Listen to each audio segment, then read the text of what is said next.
এখানে অঙ্কটিতে জিজ্ঞাসা করেছে যে সাইকেলের দাম a% হ্রাস পেলে বস্তুটির বিক্রয় b% বৃদ্ধি পেল, টাকায় বিক্রয়ের উপর প্রভাব কি? তো এই যে এখানে হ্রাস, প্রথমে হ্রাস আর পরে বিক্রয় হচ্ছে বৃদ্ধি। এখানে হ্রাস, প্রথমে হ্রাস পরে বৃদ্ধি, প্রথমে বৃদ্ধি পরে হ্রাস, দুরকম। আবার একরকম হচ্ছে যে সমপরিমাণ হ্রাস সমপরিমাণ বৃদ্ধি, সমপরিমাণ বৃদ্ধি সমপরিমাণ হ্রাস। এই ধরনের তিন ধরনের যে বললাম, এখানে বৃদ্ধি থাকতে পারত, বৃদ্ধি, এখানে হ্রাস। এটা হলেও আবার এইখানে 20% হ্রাস, আবার এখানে 20% বৃদ্ধি। এই তিন ধরনের যে অঙ্ক হয়, তাতে করে সূত্রটি কি হয় না a + b - ab / 100, এই সূত্রটি দিয়ে হয়ে যাবে এই যে তিন ধরনের অঙ্ক বললাম, এই তিন ধরনের অঙ্কগুলি।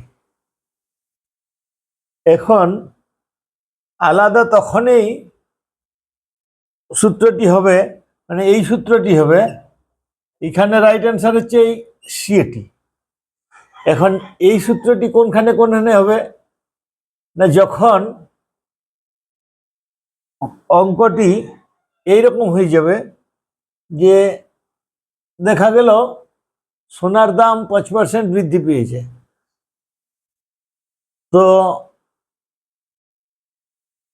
বিয়ে বাড়ির সিজন, তাহলে যারা বিয়ে বাড়ি করবে সোনা কিনতে হবে, তারা বলছে যদি আরো বেশি দাম বেড়ে যায় তাহলে তখন হড়বড় করে সবাই সোনা কিনতে চলে যাচ্ছে।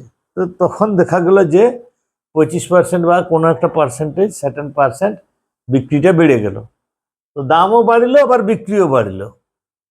তখন কিন্তু সূত্রটি হবে এই বিটি। আবার যদি দেখা যায় যে কোনো একটা জিনিসের দাম কমলো আর সাথে সাথে বিক্রিটিও কমে গেল, তো হতে পারে এরকম, কারণ কোয়ালিটি যদি হেরফের হয়ে যায়।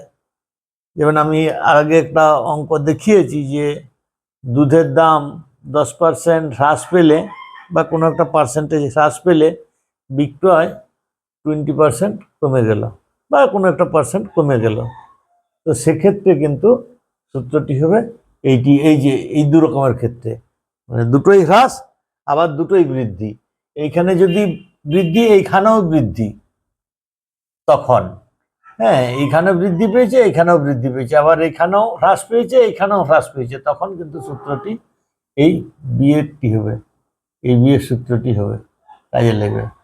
ব্যাস।